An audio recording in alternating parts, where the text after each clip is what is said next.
Bonjour, la paracha qu'on lira Be'ezrat Hashem c'est Shabbat, parashat Vayakhel. Dans notre paracha, dans Perek Lamedhei, Pasuk Bet, c'est marqué Sheshet Yamim Te'ase Melacha ou Bayom HaShevi'i Yeh Lachem Kodesh. Le mot Te'ase, ça dérange. Ici, on traduit comme ça, pendant 6 jours le travail se fera. Le travail ne se fait pas seul. Il fallait marquer pendant 6 jours tu feras le travail. Et là c'est marqué pendant 6 jours le travail se fera. Alors pourquoi on a marqué avec un langage aussi bizarre que le travail se fera? Ici, Chachamim nous disent, parce que la Torah elle veut nous enseigner que Shabbat, c'est pas à la fin de la semaine. Ici en Israël, les gens disent je pars en week-end, ça veut dire sauf Shavua. À la fin de la semaine, je pars me reposer quelque part. En français, on dit je pars le week-end. Ici en Israël, on dit Ani olech sauf Shavua. Et ça veut dire pour Shabbat. Je me déplace quelque part pour passer Shabbat ailleurs. Et c'est une erreur. Chachamim, ils veulent nous dire que Shabbat, c'est pas du tout à la fin de la semaine. Shabbat, c'est le centre de la semaine. C'est pour cela, dimanche, lundi, mardi, on peut dire toujours Shavua Tov. Pourquoi? Parce que dimanche, lundi et mardi, ils tirent leur source de Parnassa, de Shabbat qu'on vient de passer. Mercredi, jeudi, vendredi, ils tirent leur force de Shabbat qui va venir. Et c'est pour ça, à partir de mercredi, on peut dire Shabbat Shalom déjà. De dimanche à mardi, on peut dire Shavua Tov toujours. De mercredi à vendredi, on peut dire Shabbat Shalom. C'est-à-dire que Shabbat, c'est le centre de la semaine et c'est pas à la fin de la semaine.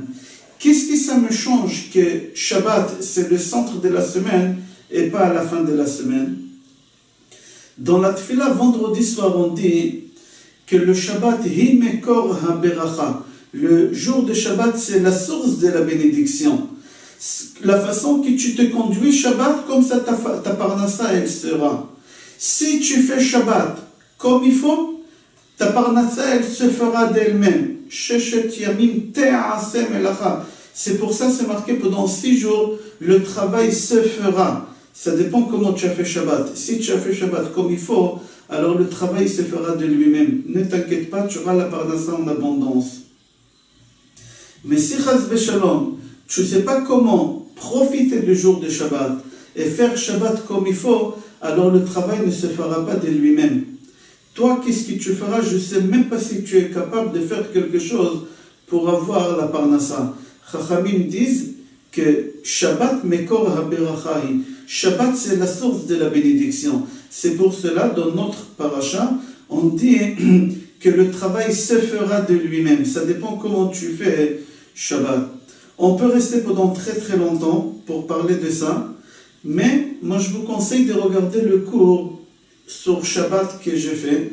Et là-bas je développe pourquoi dans la semaine il y a 6 jours, et le 7e jour c'est le jour de repos, le jour de Shabbat. Là-bas on a développé que chaque objet ici sur terre, il a 6 côtés. Prenez n'importe par exemple ce livre-là, vous allez le prendre, il y a 1, 2, 3, 4, 5, 6. La 7e dimension, c'est qu'est-ce qu'il y a à l'intérieur. Qu'est-ce qu'on écrit à l'intérieur? S'il y a des choses saintes, alors il y a la 7e dimension, c'est la spiritualité de la matière. Si à l'intérieur, il n'y a pas des choses saintes, il n'y a pas de spiritualité dans la matière. Pendant les 6 jours de la semaine, il y a aussi 6 côtés. Dimanche, lundi, mardi, mercredi, jeudi, vendredi. À l'intérieur, il y a samedi. Comment je me conduis Shabbat? Alors je fais rentrer à l'intérieur de ma semaine la bénédiction. Je conseille de regarder ce cours, on continue. Le Al-Shich HaKadosh, dans notre paracha, dit que la fabrication de Mishkan, on n'avait pas le droit de le faire pendant Shabbat. Mais par contre, faire les sacrifices Shabbat, on avait le droit de les faire. Temidin kesidran ou musafin kilchatan. Korban tamid et korban musaf, on avait le droit de les faire Shabbat. Le Al-Shich HaKadosh pose la question, pourquoi dans notre paracha on dit qu'on n'avait pas le droit de monter le Mishkan pendant Shabbat, c'est interdit, Mais lui, on avait le droit pendant Shabbat de faire des sacrifices Tmidin et Moussafin. On avait le droit de les faire Shabbat. Pourquoi? Le Al-Shir HaKadosh répond parce que le Mishkan, il a été fait par HaKadosh Baruch Hu lui-même. Comme c'est marqué que la menorah, HaKadosh Baruch Hu, il a dit à Moshe Rabbeinu de la jeter dans le feu, l'or, de jeter dans le feu, et la menorah, elle se fera, Te'asem menorah. La menorah, elle se fera d'elle-même. Et tout le Mishkan, il a été fait par Hachem. Mais les sacrifices, ils sont faits par l'homme. Et toutes les choses qui sont faites par l'homme pour Akadosh Baruch Hu, c'est tellement important que ça repousse Shabbat. Et les sacrifices, c'est tellement important pour Hachem au moment que l'homme il les fait.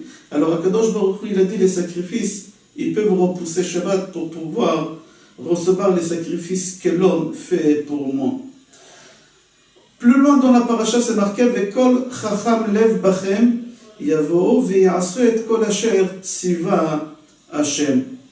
Kol chacham lev, tout celui il connaît le travail, il connaît le métier, qu'il a de l'expérience, qui viendra pour faire du travail pour construire le Mishkan, que ce soit les femmes pour la couture, que ce soit les hommes pour monter les bois. Chacun il vient avec la spécialité qu'il a pour monter le Mishkan. La question qu'elle se pose, dans la Mishnah, on dit En chacham ke ba'ala anisayon. L'homme le plus sage, c'est celui qui a de l'expérience. Ici, Béné Israël, ils n'avaient pas l'expérience pour monter le Mishkan. Tous les Béné Israël, ils étaient quoi? C'était des maçons.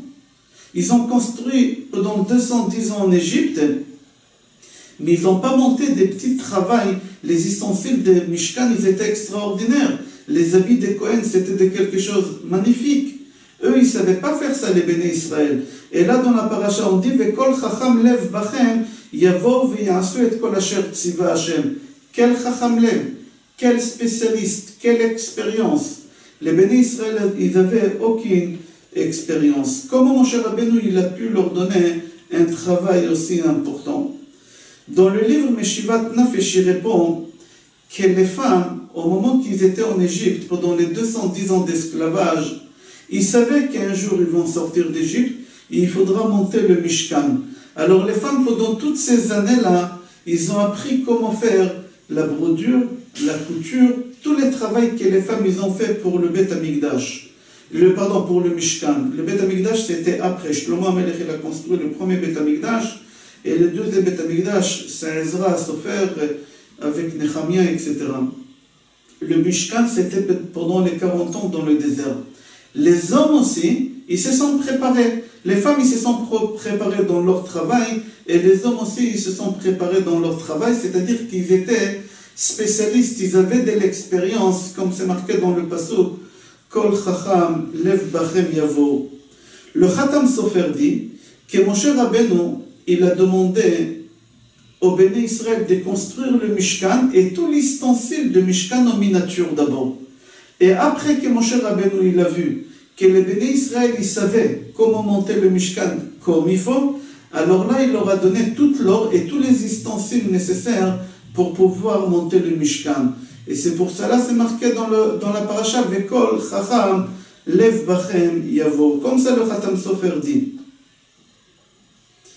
Dans la paracha on voit que les femmes, au moment qu'on leur a demandé l'or pour construire le Mishkan, les femmes, tout de suite, ils ont donné l'or qu'ils avaient. Ils n'ont pas hésité. Tout de suite, ils ont monté l'or pour monter le Mishkan. Mais au moment que les hommes, ils ont demandé aux femmes de donner l'or pour faire le veau d'or, les femmes, ils n'ont pas voulu. Il fallait que les hommes, ils arrachent chez leurs femmes l'or pour pouvoir donner à Aaron pour qu'il fasse le veau d'or. Alors, pour le veau d'or, les femmes, ils n'ont pas voulu. Pour le Mishkan, les femmes, ils ont donné tout de suite. Akadosh Baruch Hu, il a récompensé les femmes pour cela qu'ils n'ont pas voulu donner l'or à leur mari pour faire le veau d'or. C'est marqué dans Shulchan Aruch, Or HaChaim, Siman Taf Yud Zayin, que les femmes n'ont pas le droit de travailler à Rosh Chodesh. Les femmes n'ont pas le droit de travailler à Rosh Chodesh. Pourquoi? Parce que c'est un jour de fête pour les femmes. C'est rapporté dans Pirkei de Rabbi Eliezer Perek Memhei que les femmes, ils n'ont pas voulu donner l'or à leur mari pour donner à Aaron pour qu'il fasse le veau d'or. ils n'ont pas voulu, Akadosh Baruch Hu, il leur a récompensé, il leur a donné un cadeau. Le tour, dans Shulchan Aruch, il rapporte là-bas qu'est-ce qu'il a entendu de son frère Rabbi Yehuda, Zichrono Livracha, que les 3 fêtes de l'année, ils étaient instaurés par rapport au patriarche. Pesach, c'est par rapport à Avraham Avinu, comme c'est marqué dans Bereshit Perek, Yudchet Pasuk Vav, Loshi Vaasi Ogot. Rashi sur place dit Loshi Vaasi Ogot, pétrit vite et fait des gâteaux. Pourquoi vite pétrir? Parce que c'était Pesach. Comme ça, Rashi sur place dit, et on ne pouvait pas laisser, on pouvait pas laisser la pâte gonfler plus que 18 minutes. Alors Pesach c'est pour Avraham. Shavuot c'est pour Yitzhak. Au moment qu'Akadosh Baruch Hu nous a donné la Torah, c'est marqué là-bas Vekol Shofar, Vekol HaShofar Olev Vechazek Meod, qu'il y avait une sonnerie de shofar au moment qu'on a reçu la Torah à Shavuot. Avec quel shofar Akadosh Baruch Hu il a sonné? Alors on dit qu'Akadosh Baruch Hu il a sonné avec une des cornes des béliers qu'Avraham il a sacrifié à la place d'Yitzhak. Et l'autre corne, la plus grande, celle de droite, Akadosh Baruch Hu il a gardé au moment que le Mashiach viendra très prochainement. Be'ezrat Hashem, il va sonner avec cette corne de shofar, la grande, comme c'est marqué, Ubayom Ha'u yitaka b'shofar gadol, uba'u ha'ogdim me'eretz Ashur, ve'anidachim me'eretz Mitzrayim, ve'ishtachavu l'Hashem be'ar HaKodesh b'Yerushalayim. C'est-à-dire qu'à Shavuot, la sonnerie de shofar qu'on a entendue au mont Sinaï, c'était le shofar d'Yitzhak. Alors la fête des Shavuot, c'est à Yitzhak. Et la fête des Sukkot, ça appartient à Yaakov. C'est marqué toujours dans Sefer Bereshit, Perek Lamed Gimel, Pasuk Yud Zayin, Ul Mikneu Asa Sukkot. La fête des Sukkot, ça appartient à Yaakov. Alors, le Pirkei de Rabbi Eliezer dit que les 3 fêtes, Pesach, Shavuot et Sukkot, ça appartient au patriarche. Les 12 mois de l'année, ça appartient à qui? Les 12 Rosh Chodesh qu'il y a au début de chaque mois dans l'année, ça appartient aux 12 tribus. Aux 12 tribus. Au moment que les bénis Israël, ils ont fait la faute de veau d'or, Akadosh Baruch Hu, il a pris les mois, les Rosh Chodesh des Shvatim, et il les a donnés aux femmes. Et c'est pour cela on dit que les jours de Rosh Chodesh, ça appartient aux femmes, parce que les hommes, ils ont fauté, Akadosh Baruch Hu, il a pris aux hommes les Rashi Chodashim, et il les a donnés aux femmes. Entre parenthèses, chaque fois que vous voyez dans la Torah le shofar ou sonnerie de shofar, toujours on a trouvé là-bas la résurrection des morts. Par exemple, chez Yitzhak Avinu, au moment que son père il a sacrifié, il y a un malach qui est venu, un ange il est venu, il lui a dit, c'est pas lui, il faut prendre le bélier. C'est marqué là-bas qu'Avraham il a sonné le shofar. Pourquoi le shofar? Parce que Yitzhak il est mort par Chad Nishmato, comme ça c'est rapporté dans le Pirkei de Rabbi Eliezer, qu'Yitzhak il est mort. Puisqu'Yitzhak il est mort, il faut le ressusciter. Et pour ressusciter un mort, il faut le shofar. Et c'est pour ça qu'il y avait la sonnerie de shofar. Deuxième endroit dans la Torah où on voit la résurrection des morts et la sonnerie de shofar, c'est au mont Sinaï. Au moment qu'on a reçu l'étape de la loi, c'est marqué là-bas Ve'ahar Hashem Kulo, qu'il y avait de la fumée très forte sur le mont Sinaï, Ve'kol shofar holech vechazek meod. Il y avait une sonnerie de shofar très forte. Pourquoi la sonnerie de shofar? Le Midrash dit que Béné Israël, ils sont morts. Et il fallait sonner le shofar pour les ressusciter. Et c'est pour ça qu'on entendait le shofar. Et plus loin, dans Yeshayahu, c'est marqué qu'au moment que le Mashiach il viendra, il va sonner le shofar. Pourquoi il faut que le Mashiach il sonne le shofar quand il vient? Pour la résurrection des morts, Triat Amitim. Je referme la parenthèse, on continue notre paracha.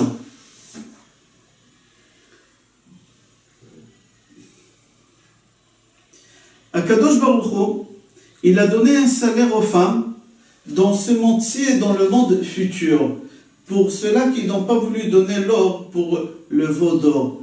Dans ce monde-ci, Akadosh Baruch Hu, il leur a donné quoi? Il leur a donné les Rashi Chodashim. Pour eux, chaque Rosh Chodesh, les femmes n'ont pas le droit ni de faire la couture, ni rien faire. Pour eux, c'est un jour de fête. Il faudra ramener une femme de ménage, et monsieur avec madame, il doit sortir au restaurant et manger du poisson ou de la viande et avec du vin. Pour elle, c'est un jour de fête, chaque Rosh Chodesh. Comme ça, c'est rapporté dans la Halakha Shulchan Aruch. Akadosh Baruch Hu, il a récompensé les femmes aussi au monde futur. Au monde futur, Akadosh Baruch Hu, il les a récompensés, comme c'est rapporté aussi dans Pirkei de Rabbi Eliezer Perek Memhei. Et dans Sefer HaPrisha aussi, il dit que les femmes, au moment qu'ils vont vieillir, chaque Rosh Chodesh, Akadosh Baruch Hu, il va leur donner la jeunesse qu'ils avaient avant. La jeunesse qu'ils avaient avant. Comme c'est rapporté dans Tehillim, chapitre 103, Titradesh kanesher neoraichi. Comme ça c'est rapporté dans Sefer HaPrisha. Dans Da'at Zkeni mi Ba'alei HaTosfot, dans le livre Da'at Zkeni mi Ba'alei HaTosfot, c'est rapporté. Dans Parashat Vayakhel, Perek Lamed Bet, Pasuk Chav Bet, que les femmes n'ont pas voulu donner l'or à leur mari pour faire les sacrifices, pour faire le veau d'or. Ils n'ont pas voulu. Les hommes, ils leur ont arraché par force et ils ont donné à Moshe et ils ont donné à Aaron pour qu'il fasse le veau d'or. Mais pour le Mishkan, on n'avait même pas besoin de demander aux femmes qui y donnent. Les femmes d'eux-mêmes, ils ont donné pour construire le Mishkan. Et c'est pour cela que Kadosh Baruch Hu, il a récompensé les femmes. Dans Sefer Or Zarua, il dit que chaque mois, la femme, elle se renouvelle en elle-même. Chaque mois aujourd'hui, la femme, elle va au mikvé, et la femme, elle se renouvelle et elle retourne chez elle à la maison, chez son mari, comme une nouvelle femme. Et le mari, au moment qu'il voit sa femme, qu'elle rentre à la maison, ça lui rappelle le jour de mariage, le jour qu'il s'est marié avec elle, et l'amour, il se renforce entre eux. C'est uniquement quand la femme, elle se renouvelle. C'est au moment qu'elle va au mikvé, et elle se trompe au mikvé, elle rentre à la maison, et le mari, il voit sa femme, comme si c'était le premier jour, au moment qu'ils se sont mariés, et l'amour, il se renforce dans le couple. Quel rapport avec Rosh Chodesh? C'est exactement avec Rosh Chodesh, ça se passe comme ça. Rosh Chodesh, c'est la nouvelle lune. Chaque mois, la lune, elle se remplit, et elle se vide, et elle recommence à se remplir le premier jour du mois. Et là, au moment que la lune, elle commence à se remplir, la nouvelle lune, tous les gens, ils sortent dehors pour regarder ce petit croissant, tout minuscule, ce petit croissant, comment il est beau. Comme cette femme, le mari, il la voit comment elle est belle. Nous, on voit la lune, comment elle est belle, cette lune, chaque nouveau mois. Et pour cela, on dit que Rosh Chodesh, c'est le jour des fêtes pour la femme. Comme la lune, elle se renouvelle, la femme aussi, elle se renouvelle tous les mois. Le Chida, Rabbi Chaim Yosef David Azoulay, dans son livre Birkei Yosef, il dit que le Moussaf de Rosh Chodesh, c'est Rachel Imenu, elle a instauré. On sait que Shachrit, c'est Avraham Avinu. Mincha, c'est Yitzhak Avinu. Arvit, c'est Yaakov Avinu. Qui l'a instauré Moussaf? C'est Rachel Imenu. Rachel Imenu, par prophétie, elle savait que plus tard, les femmes, ils vont pas vouloir faire le veau d'or. Et elle savait qu'Akadosh Baruch Hu, il va les récompenser en leur donnant le Rosh Chodesh comme cadeau. Alors Rachel Imenu, elle a instauré la tfila de Rosh Chodesh, et même elle a signé son nom dans la tfila de Rosh Chodesh. C'est marqué là-bas, dans la Amida, dans le Moussaf de Rosh Chodesh, Rashi Chodashim le'amcha natanta. Rashi Chodashim le'amcha, les premières lettres c'est Resh, Chet, Lamed, Rachel. Elle a écrit son nom, elle a tamponné son nom dans le Moussaf. Et c'est pour cela, d'après certains avis, les femmes ont l'obligation de faire le Moussaf de Rosh Chodesh. Pourquoi? Parce que c'était écrit pour eux. Je vous souhaite Shabbat Shalom, Bracha ve'atzlacha, Besorot Tovot et Kol Tov.